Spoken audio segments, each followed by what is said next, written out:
Hi, everybody. Welcome to the Outdoors Hiking Bob podcast. I am your host, Hiking Bob Falcone. You can find me on my website at hikingbob.com, which has links to my social media, my columns at the Colorado Springs Independent, which now run monthly, and there's always a list of things to do with the coming month. I think you'll find that kind of interesting. Some ideas on if you're wondering what you're going to do in September, October, whatever. They're all there. Also, my photography website. You can sign up for my newsletter, and you can also send me an email if you have an idea for a topic or a topic to cover or a person to have on the podcast, a guest interview, all that stuff you can do there at hikingbob.com. And also, if you'd like to support this podcast, you can do that at Patreon, patreon.com/hikingbob. And you can help support this podcast, help me pay the bills, and keep this podcast going, which will remain free for as long as I have anything to say about it. And since it's mine, I have everything to say about it. So we can do that. Today I have a very special guest, a familiar name to many of you. And if you go through my podcast list, you'll see her name on there a lot of times. Always a pleasure. Today I have Jennifer Peterson, formerly with the nonprofit side of things, but now with the U.S. Forest Service as a partnership coordinator. And if you've never heard of that position with the Forest Service, I don't blame you. I hadn't either, but I guess it's not entirely a new position. Jennifer, thank you for being on the podcast. Yeah, thanks for having me, Bob. I don't know how many times this makes for being on your podcast, but I know this is the first time not being at RIMFE, so this is special indeed. I appreciate you inviting me back. Yeah. You're with the Pike-San Isabel National Forest, Comanche and Cimarron Grasslands. Almost. Cimarron and Comanche National Grasslands. I knew I was going to get something backwards. Yeah. PSICC. PSICC, Pike, San Isabel National Forests, and Cimarron and Comanche National Grasslands. Darn, I almost had it all right. And I even tried practicing that. Anyway, so you're based out of that big office down in Pueblo. Yes, I am. Yep. So that's the big forest supervisor's office down there, the big head honcho's office down there. I am. So it's the Forest and Grasslands Supervisor's Office. Under that is 2 national forests, 2 national grasslands, 8 different districts. Pikes Peak Ranger District is one of those, which I think most of your listeners would be familiar with. But we also cover the South Platte and South Park Ranger Districts, and then our mountain districts, what they're called, Leadville, Salida, San Carlos, and then Comanche National Grasslands. There's an office in La Junta in Springfield, and then Cimarron National Grassland with an office in, I think, Elkhart, Kansas. So wow. It's a big area. It's a big area. Yeah, that's a chunk of land. Basically, basically the entire southeastern corner of Colorado and a little bit west into the mountains. And I guess over the Continental Divide, if you're going up into Leadville and Salida and stuff like that, we're pretty close to it. So I guess the big question is, what is a partnership coordinator and what is it that you're doing now? I guess you're kind of interfacing with groups like you used to lead on the nonprofit side of things. Yeah, 100%. It's been a real shift, but a really cool different perspective, I guess, to be now with the Forest Service, working with partners I used to work with all the time, when I was executive director of RIMFE. So you touched on it a little bit. This position, the partnership coordinator position, is not new. There's been a couple of people in the position over the last several years, but it had been vacant for a while, COVID, other things, so to some extent, it kind of is new because I'm stepping in and getting the opportunity to really build a partnership program, not as I see fit, of course, but in a way that really doesn't have much to go from, I guess, so that's kind of exciting. But the partnership coordinator, in a nutshell, is charged with working with the many diverse partners, right? Nonprofits, all the different municipal, state, federal government entities, our tribes, corporate partners, sort of the gamut of partners that we work with at RIMFE too. But working with those diverse set of partners to advance the Forest Service mission, right, protecting and sustaining the nation's forest and grasslands now and for future generations. Of course, built into that are multiple different priorities that the agency has. And so right now, the big priority that I've been working on over the last several months and working with key partners to advance is the Wildfire Crisis Strategy, WCS. We love our acronyms at the Forest Service, so I'm going to say WCS, Wildfire Crisis Strategy. And basically what that is, it's a 10-year national strategy that is designed to work with partners to mitigate wildfire risk across 21 different landscapes. We happen to be, and by we, I mean the Colorado Front Range. So basically the boundary, it covers about 3.5 million acres from the Wyoming-Colorado border north, the Arapahoe-Roosevelt National Forest, all the way down, not quite to Pueblo, but not far away from Pueblo. So that whole Colorado Front Range happens to be one of the 21 landscapes. And in fact, when the Wildfire Crisis Strategy was rolled out in January of 22, they not actually sure who they is, but people in Washington, scientists, let me tell you, there was a ton of analysis, really sophisticated computer models and analysis that assessed wildfire risk across the West. And the Colorado Front Range, I've heard it said that we have the highest risk from a wildfire standpoint in the nation. That's just what I've heard a few times. So initially when the WCS Wildfire Crisis Strategy was rolled out, they identified 10 priority landscapes. We, the Colorado Front Range, happened to be one of the first 10. Then a year later, they named an additional 11 landscapes across the West. So it covers Colorado, Utah, California, Idaho, Washington State. I think there's some in Oregon. Basically areas that were deemed to have, super high wildfire risk, to communities, to water or watersheds that are, critical drinking water supplies for millions of people, all the different, values they determined to be at risk. And to be one of the 21 landscapes, it's a really big deal. We are getting historic investments from Congress through the bipartisan infrastructure law or bill and the Inflation Reduction Law, Earl. So Bill and Earl, they've sort of taken on a life of their own. We joke a lot, Bill and Earl. But through those two laws, historic investments that really unprecedented. I mean, I'm 9 months into my tenure with the agency, but of course, a lot of people have been here for multiple decades. And on numerous occasions, I have heard folks have never seen a time in the agency like this. And that's good. That's a good thing, but it also comes with a lot of expectation that we're going to treat the acres that we've promised to treat and really change the way fire behaves across the landscape so that we are protecting these highly valued resources. And I can go into all kinds of like what that means on the ground. How are we changing the way wildfire moves across the landscape? But really, partners are critical to the success of the Wildfire Crisis Strategy. If I remember correctly, when this was announced, we're talking many billions of dollars for this. And I think some of that, I mean, we're probably talking that kind of numbers just here in Colorado to get this done. This is a you hear a lot about the government say we're going to do this, and then they don't put nearly enough investment into it. This sounds like a thing where they said we're going to do this, and they really did throw a whole big, huge pot full of money to actually really get it done. Yeah, it is to the tune of billions. For our landscape, just to give you an idea, and the budget hasn't been approved, but for 24 yet. But for FY24, we had to jointly put in a budget with the Arapahoe-Roosevelt National Forest, since we're all one of the landscapes, and it was to the tune of like $84 million. Right.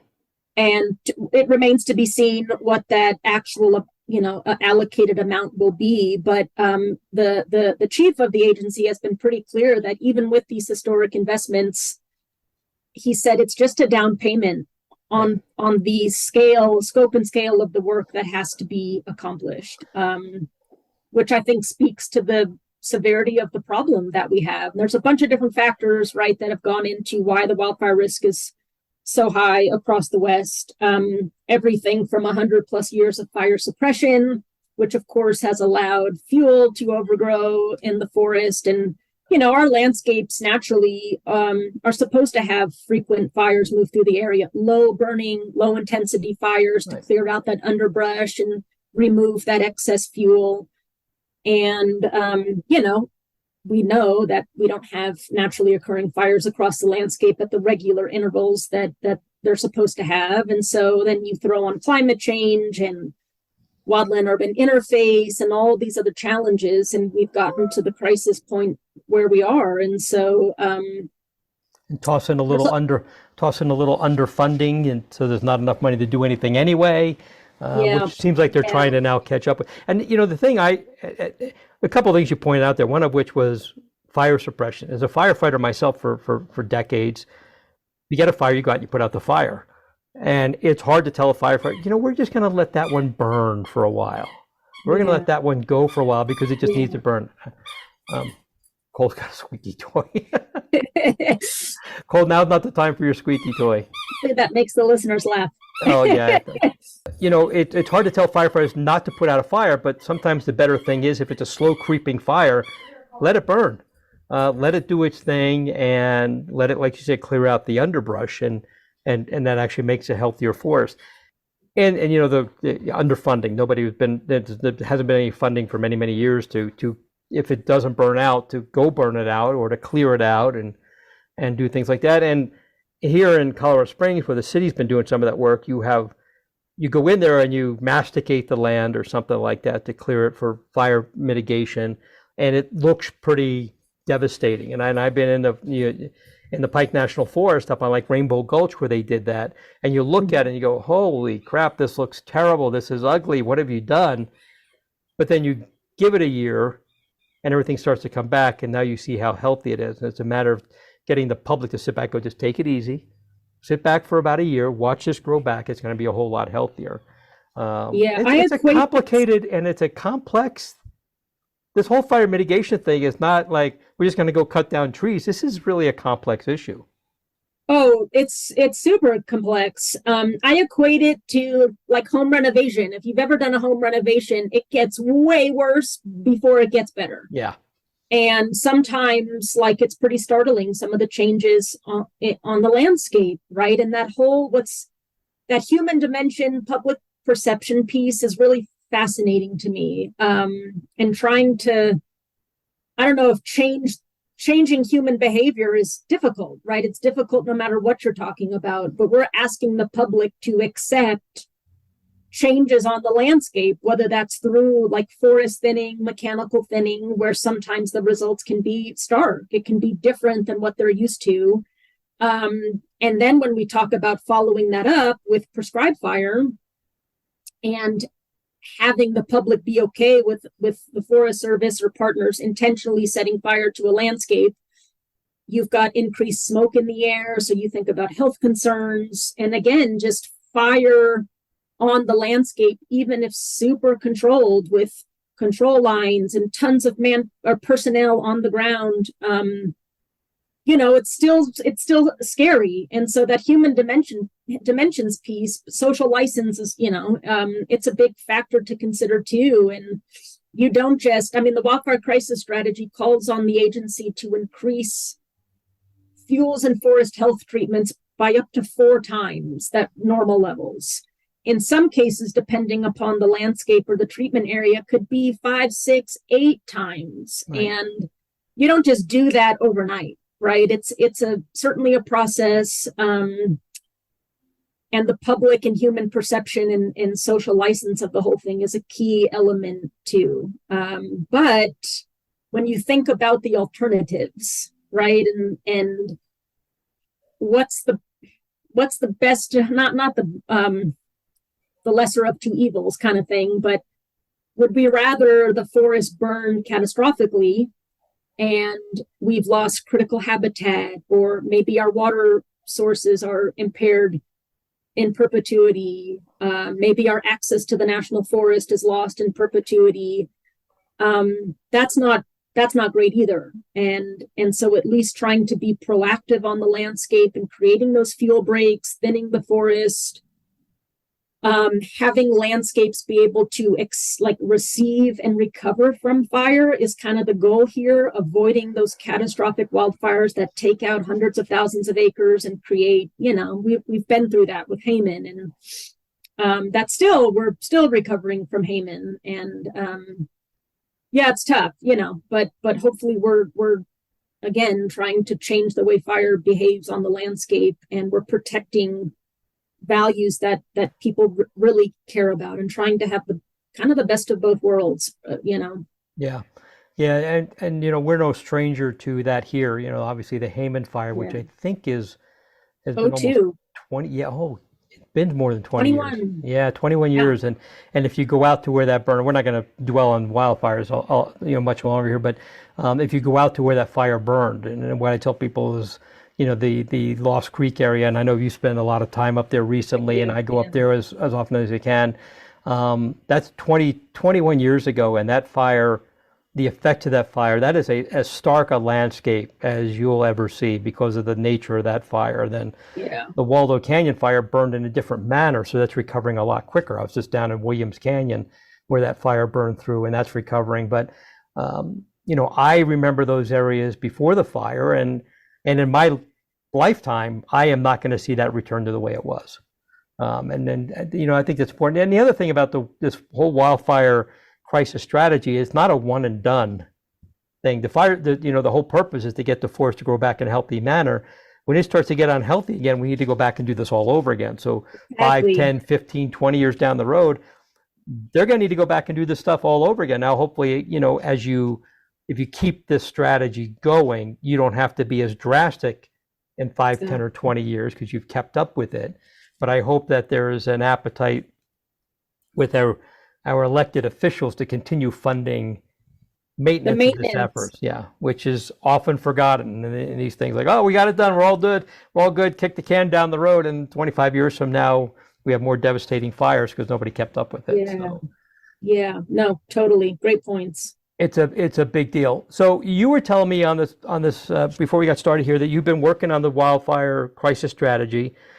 Not exactly what your job was intended for, but you've been filling in a gap there at the office. That's great. But now you're going to actually be more focused on what your job actually is going forward. So kind of give us an idea of what your partnership coordination job is. I mean, you've been doing that, obviously coordinating all the partners in this part of it, but you're going to get more into what you what your original job was intended for. So tell us what that is. Yeah, that's a great question.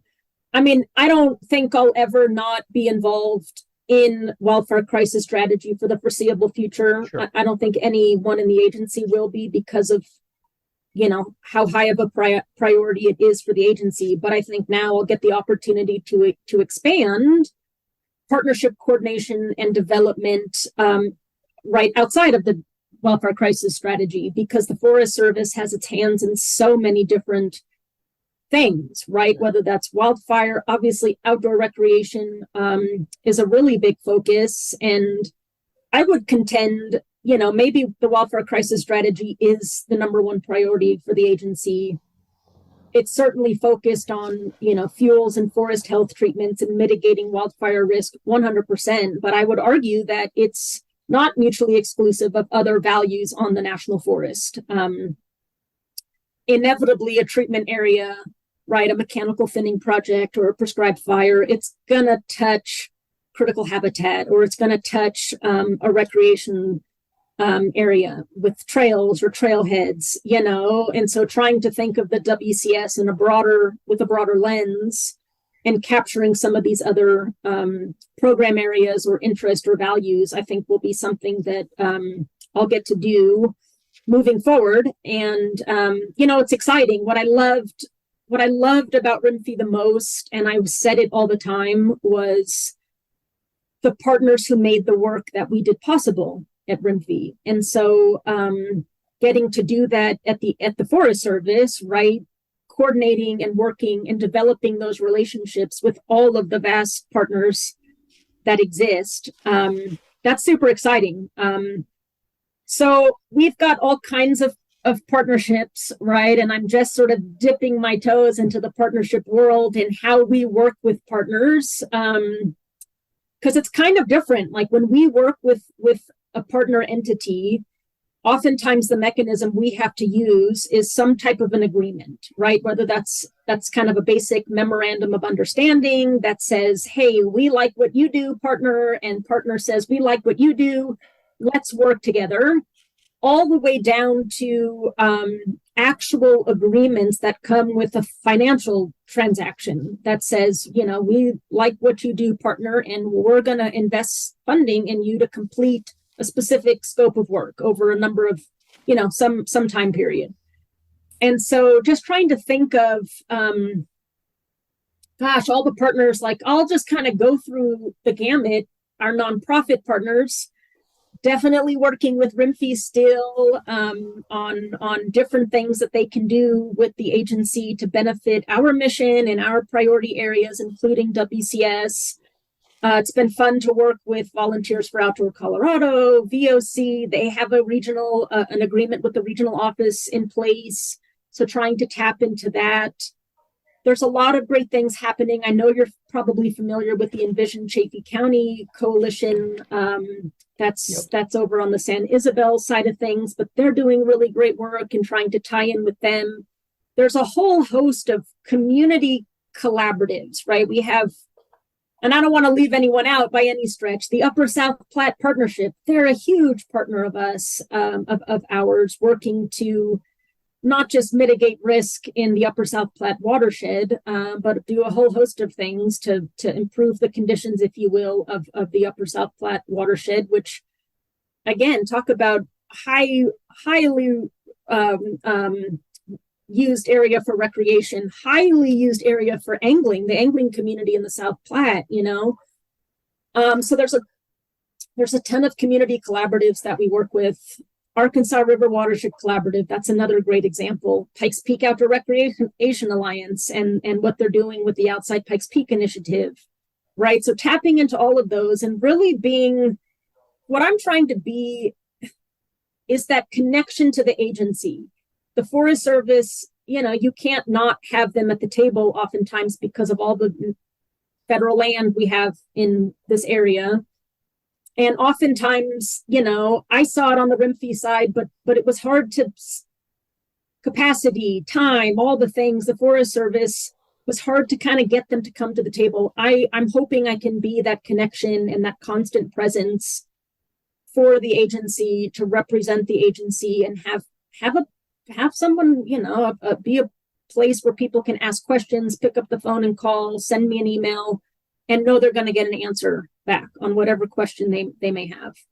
Yeah, I was thinking of other organizations like the Colorado 14ers Initiative that I know you work with out of the Leadville office, and Colorado Mountain Club. They've been doing some work on some trails around here. So they, they're the number of organizations. I can just imagine the list of partner organizations you have must be any number of pages long. Between the hiking community, the cycling community, the motorized community, the preservation and conservation communities, it must be any number. I can't imagine how many organizations are on that list.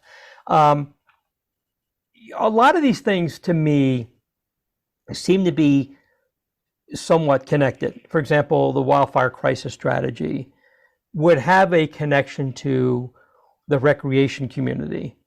For example, how would creating a trail possibly click or mesh with a wildfire strategy? Building a trail is like building a fire break. And I was not to be clear, I was not a wildland firefighter very much. I was an urban firefighter, so I kind of understand some of this stuff, but not a lot of it. But it would seem to me that these things would kind of mesh. Do you get involved in kind of trying to get all these things trying together? You see that's where your job is, like, hey, I know you're doing a wildfire thing here. This crew wants to help. This group wants to help, improve a trail or build a trail. Can we kind of make these things work together? Do you see that's where kind of your job goes there? Totally. And more so now, that's exactly the conversations we're having, say, with VOC, not to single them out, but or even planning for a particular like a mechanical thinning project in an area where we know there's recreational use. We've got those on the forest a lot. So either tying those efforts into the timber contract when the heavy machinery is already going to be out there, particularly like, hey, if you know you're going to impact a trail, make sure that trail is maintained and any debris left over from that heavy machine operation is removed, those kinds of things. Yeah, or don't wreck my trail. Yeah, or entering into an agreement with VOC or any other nonprofit that has the capacity, right, after the timber contractor has moved out of an area, using volunteers or trail crews to come back in and spruce the area up, if you will. Those types of things. I mean, I think the wildfire crisis strategy it's kind of the impetus we're using to think of things more holistically, probably than we've been required to in the past, if you will, and having this truly be more of an integrated approach. And, in fact, our forest supervisor and deputy forest supervisor have said as much, like we have got to think of these types of wildfire risk projects more holistically and be able to tie in and integrate other program areas where it makes sense to gain efficiencies and just to kill multiple birds with one stone. I think it makes a lot of sense. So yeah, I see that as my job, certainly. And there's a lot of work to do to bring those considerations, to the table. I imagine that if I were leading up a group, whether it be a nonprofit or a for-profit group or somebody who wanted to do a project or wanted to address somebody in the Forest Service about an issue or a project or repair or whatever you want to call it, that I would sit there and go and look at a directory of names and positions, and in the federal government's wonderful way, and I'm not picking on the federal government. I understand how they got there, but you look at a job title and you can look at it and go, I have no idea if that's the person I need to talk to. Yeah. That now you're the person there. Is it safe to say you're the person people should reach out to if they're one of these groups and they want to do something and they're not sure who to talk to? Are you the person that they come to and say, Jennifer, who do I talk to? Or so can you introduce me to the right person? So that's already happened a lot. And Sure. But I would say to listeners, your first I guess choice or option, particularly for like local issues, is your local district office. So here we've got on the Pikes Peak district, right? We've got there's a partnership and volunteer person, Josh Von Lowe, right? We've Josh, got a great guy.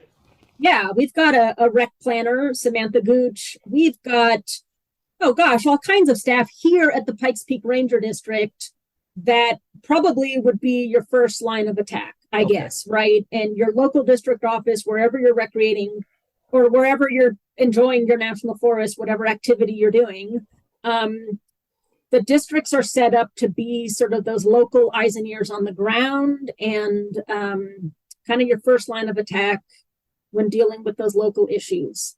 When issues or needs or partnerships kind of rise to, I don't know if a higher level is the right word, but beyond sort of your local trail segment, right? A sort of a bigger issue that might involve multiple districts, for example, or might tie to our regional office outside of Denver. That's where we at the Forest and Grassland Supervisor's Office in Pueblo kind of, we're supposed to help the districts, the local districts with their needs. And we can also be that liaison for them to the regional office. So I'm not going to be the person that says, hey, a tree fell on Bar Trail. Can you come, cut that out? Got it. And if that did come to me, I'd go straight to the district office and say, hey, I got this from a partner. Could you help? Yeah. So that's kind of the difference there. And I was thinking as you were describing that, contacting the local office, the district office, if you have a project that might go from, and I'm just pulling something out, like if you're building a trail that goes from this district to that district, or from this forest to that forest, then that's where things for a group trying to navigate that, can they get pretty complicated pretty quickly. And not all district offices are staffed the same. the Pikes Peak district is a pretty big district Yeah. and next to a very populated area. So I imagine they have a bigger office than, say, a more remote district. They might have a much smaller staff, and then trying to find the right person. So that's kind of where you may come in to help navigate that Yep. for somebody. Yeah, and I've had those requests, and I love that. And what people can, I guess, no, I'm not one to not reply to an email, right? If something comes my way that I don't know the answer to, which often, right, I have so much to learn being with the Forest Service, I'm gonna find an answer, and I'm gonna help and be a resource to that person or that partner who has a particular need or question. I'm not just gonna let that email go into a black hole, never to be seen again. So I hope I can be that resource. And if it's not at the Forest and Grasslands Supervisor's Office level, and it's probably better suited at the district office or even the regional office, who knows? Like, I think I can be the one to make those connections and inform and help partners, especially, right, know how to navigate the agency, because it's a big agency. And I remember I also think like I have a unique perspective because I was on the other side for so many years. I was a partner of the agency, for 8 years. And I know what it's like being on that other side. And so now that I'm with the Forest Service, having that unique perspective, I think I can understand maybe some partner frustrations, because I might have dealt with the same exact thing or just needing an answer. I think having that unique perspective hopefully better positions me to do a better job in my role as partnership coordinator. A lot of this is about building relationships and building trust. And a big part of it, too, is knowing who is out there on the landscape, what partners exist at all the many different levels, because we work with everyone from, again, our nonprofit partners to our other federal agencies, U.S. Fish and Wildlife, for example, or Bureau of Land Management. We've got wonderful state partners that we work with. And again, our government, state, county, municipal government entities, like the gamut of partnerships. Knowing who is out there, knowing that they know who I am and what the resource or the benefit I can bring to them, but also then knowing the issues out there and where we at the supervisor's level may be able to plug in and offer some additional capacity and support. That was going to bring me, and I'm glad you brought that up. That's going to bring me to my next question is, does it work in the other direction? Does your boss come to you and say, we want to do something here? Who are the partners we should be talking to there? And that's a two-part thing. A, is that because that's your position, that's the partnership coordinator, and B, is that also because you worked in this area for so long and you know the partners. So does it work the other way? Do they come to you and say, who are the partners we should be working with here, and can you get a hold of them for us? Or is that totally. kind of the way that was? That I'm thinking of this as a two-way thing. It's not just for the public to come to you and say, how do I deal with in this big federal bureaucracy out there? Is it also that federal bureaucracy saying, who do we deal with on the other side? Totally. One of the first kind of assignments I had was putting a list of partners together, which I know is like, wait, the Forest Service didn't have that. Oh yeah, I'm sure they did somewhere, but that was one of the first things I did was get sort of a list of folks together, and it was a vast list, and it was probably not all inclusive because that request came tied specifically to WCS. But again, I was coming at it from, certainly there's WCS, but again, it's not mutually exclusive of these other groups, particularly the rec groups. Like our rec users and our rec economy, I don't have to tell you what a huge part of our economy and our national forest system is. And so not including them, both motorized and non-motorized, recreation groups or advocacy groups, I just think it was just kind of a misstep. And so our rec users can be our greatest advocates, honestly, if they know what we're doing and why and how it may or may not impact their trail system, and hopefully getting them to see the bigger picture and seeing how we can work together across the landscape to achieve multiple objectives and benefits. That's a great thing. So certainly, and I think having such a fairly long history in this area, right? They've come to me for sure and said, who are we missing, or who do we need to, who do we need at the table? Um, and kind of what we're doing now tied to Wildfire Crisis Strategy, and I hate to keep bringing up the Wildfire Crisis Strategy, but it's a good example of how we are trying to bring the diverse suite of partners to the table for this thing. Is we have embarked on a series of 4 partner meetings. We worked with, got an agreement in place with a group called Coalitions and Collaboratives, basically to lead a series of 4 partner meetings. And it's not just the partners, not just the fire protection districts or the local fire departments or the groups kind of directly tied to wildfire mitigation. It's everyone. It's a vast list of all kinds of user groups, again, from nonprofits to government to federal government, everyone in between, to come to the table. And it's been really exciting. The energy in the room. We've had 2 meetings so far. Our 3rd meeting is next week. And our last meeting is in October. But essentially, it's us as an agency listening to our partners. And last meeting, we had big maps of each of the ranger districts. And again, focused on wildfire risk reduction treatments. But again, we had Cosimba at the last meeting, and they came with a recreation focused mindset, and they're bringing those values and interests to the table. There's all so the synergy in the room that's created, it's been pretty cool to see, because partners again are key to the success of this thing. We can treat and do stuff on our land, but it's not going to make a difference if right across the fence, no one knows what we're doing and no one's helping, right? So these cross-boundary shared stewardship goals are a really big focus, and that means bringing lots of people to the table. Have you found that since you filled this position, like I said, it's not a new position, but it has been filled for a long time. You filled it last December. Have you found that the groups out there, these different partners, feel like a sense of, I finally have a voice with the Forest Service? And I'm not saying the Forest Service was deaf to hearing from partners. I mean, they've been doing that for a long time. But do you feel that there's maybe a better connection now since you've filled this position? Because now they kind of have, there's actually somebody there to talk to the partners?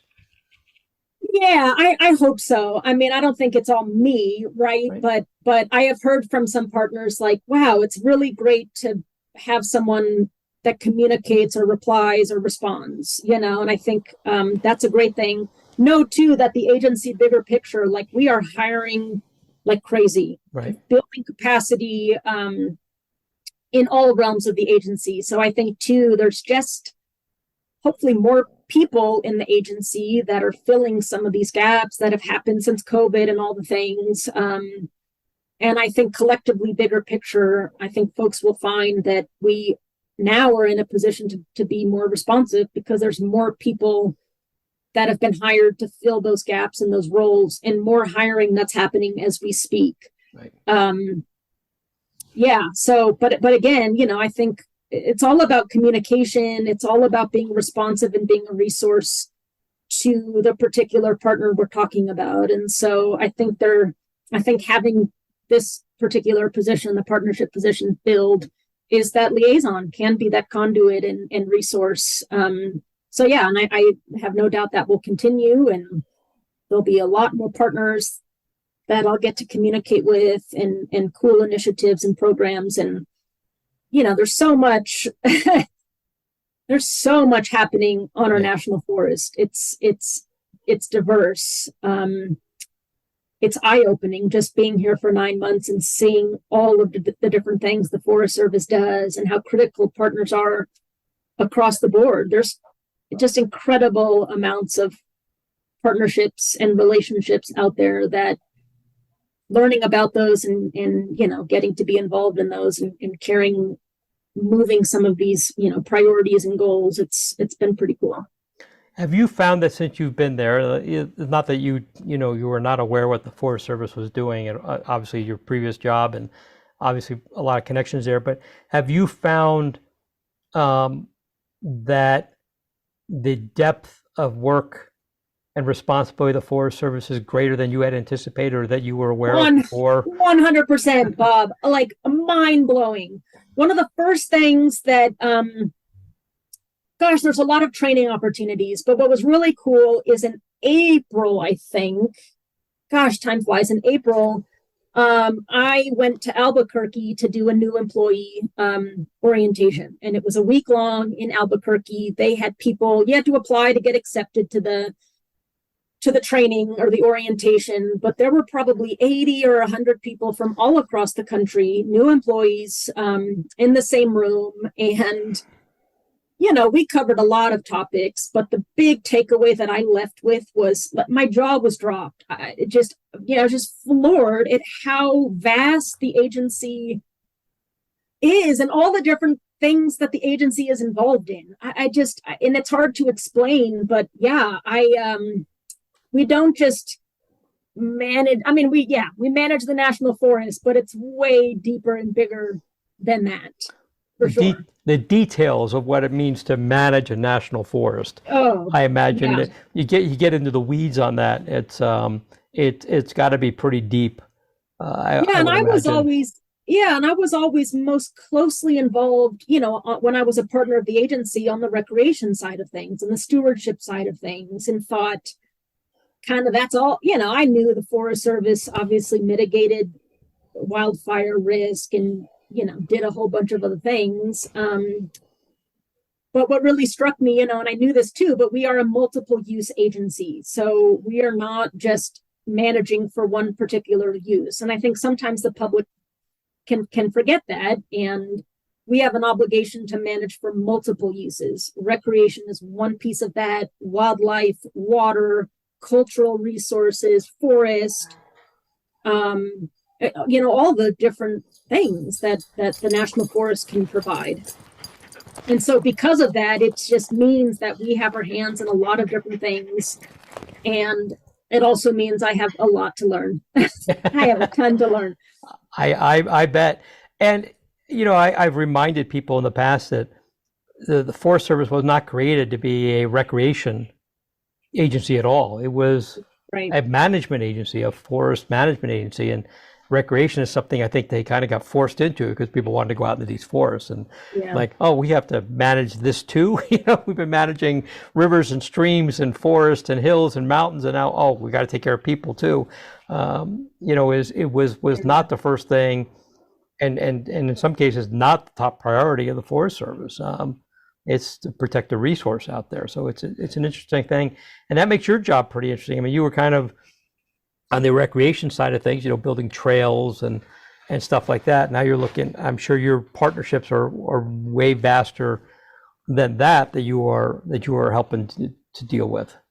Totally. Yeah. It's, which is cool. Again, like I just have a lot to learn. I'm eager to learn.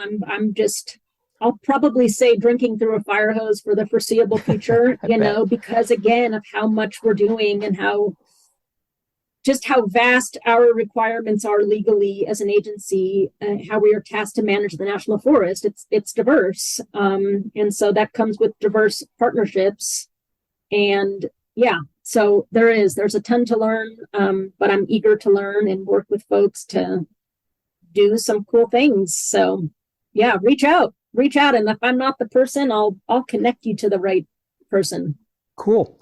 So, you know, as we talked, you've been spending most of your time completely dedicated to the Wildfire Crisis Strategy. Some of that is coming off your plate here pretty soon from what you've told me. And so you're going to be kind of getting back to what more traditionally your job has been.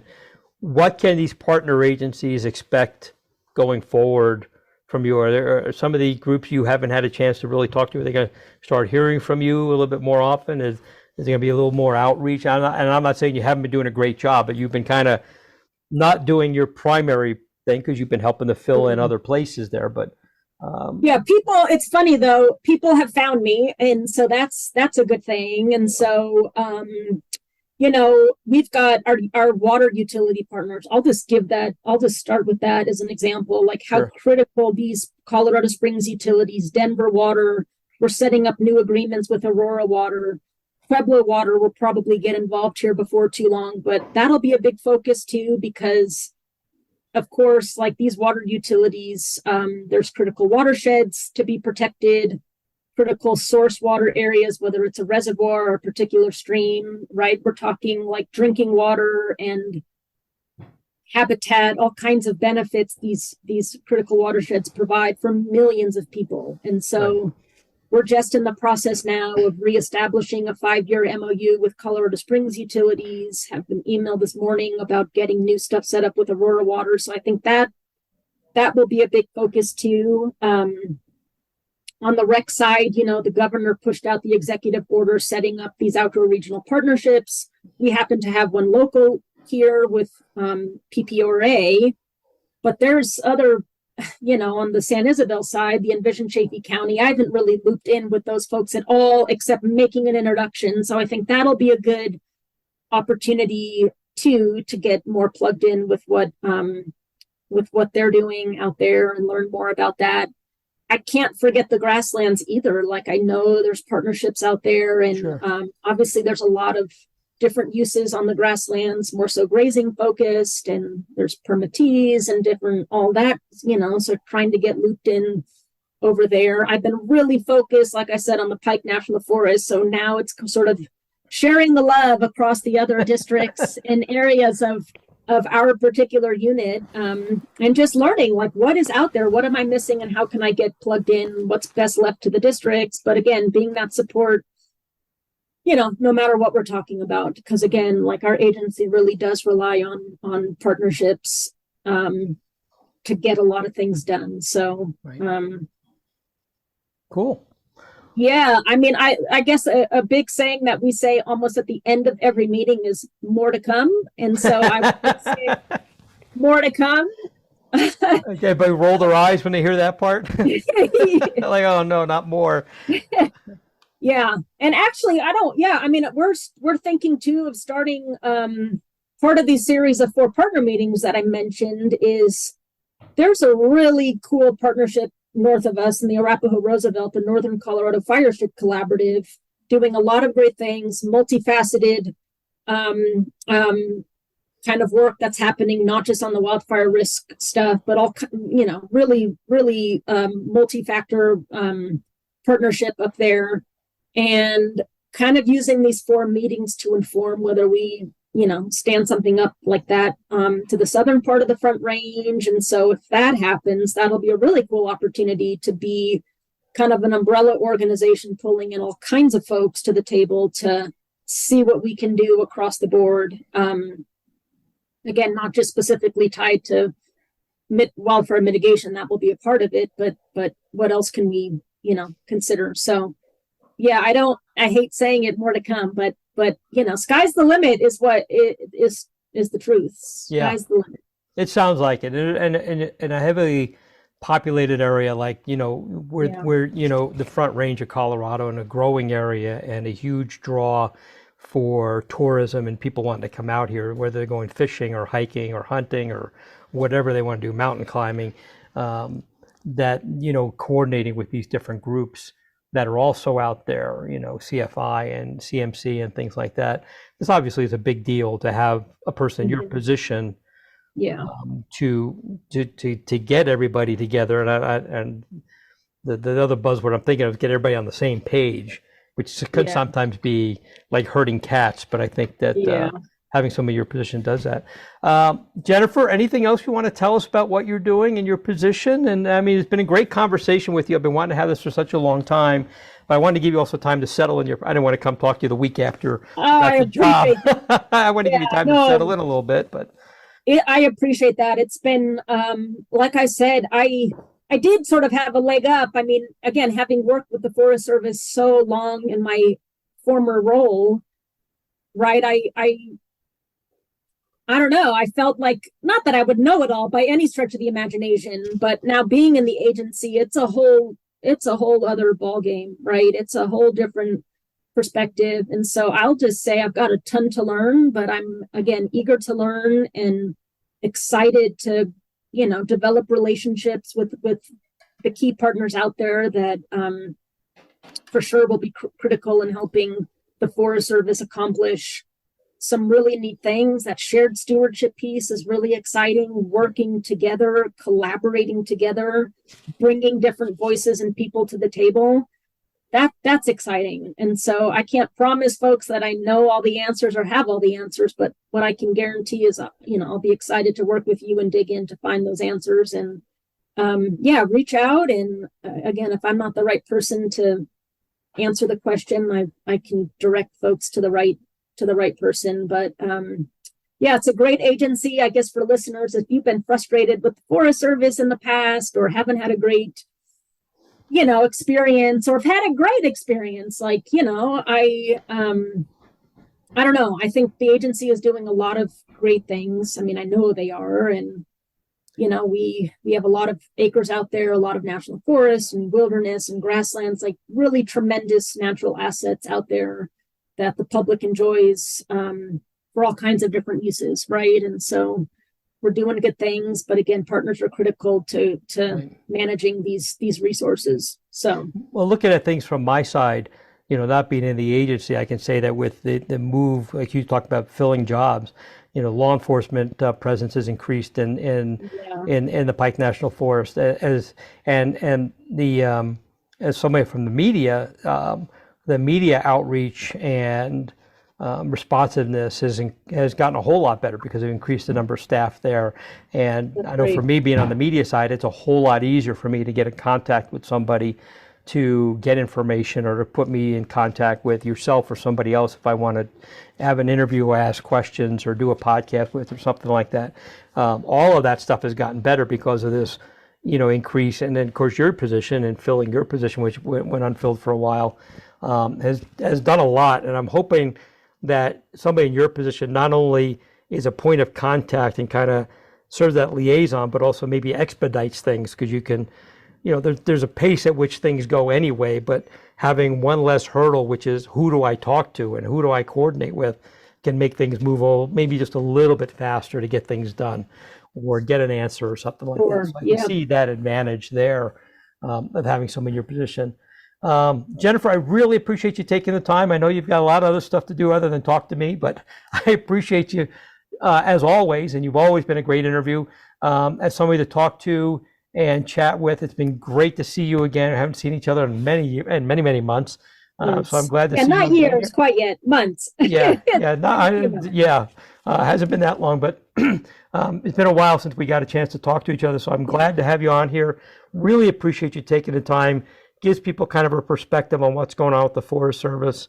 And we've got some other stuff coming up that I'll be doing with the Forest Service in hopefully the next month or so. Got some pretty exciting things. That's great. In the works. Excuse me. That with coordination of your media your media folks down there, your public affairs people, that we will be doing that. I think the listeners will find really exciting. So, Jennifer, thank you so much again for being on. Yeah, thanks for having me back, Bob. I really appreciate it. Door's always open for you. Anytime you want to come on, let me know. We'll get it arranged. So thanks a lot. And thanks, everybody, for listening to the Outdoors with Hiking Bob podcast.